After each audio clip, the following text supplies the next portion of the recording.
ছাদ ছাড়া electric wiring সম্পূর্ণ ওয়াল গ্রুপিং। এই যে প্রথমে এইচডিবি থেকে নিচে পাওয়ার সকেটের জন্য আমরা গ্রুপিং করেছি। পাওয়ার সকেট দিয়ে আমরা একটি সুইচ বোর্ডের পাওয়ার ওখানে নিয়ে যাব।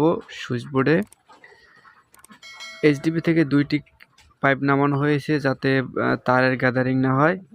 অপোজিটে আমরা একটি পাইপ নিয়ে জানালার উপরে একটি এসি পয়েন্ট দিয়েছি। সেই পাইপ দিয়ে অপোজিট ওয়ালে আমরা 6 পিন সকেট দিয়েছি, প্রথমে একটি এবং 6 ফিট দূরত্বে আরও একটি। সেই 6 পিন সকেট দিয়ে উপরের দিকে গিয়ে 7 থেকে 18 ইঞ্চি নিচে একটা ভাল্ব দিয়েছি। যে এইচডিবি থেকে আরও একটি পাইপ বাহিরে দিয়েছি, এটা হলো আর্থিং তার ঢুকানোর জন্য।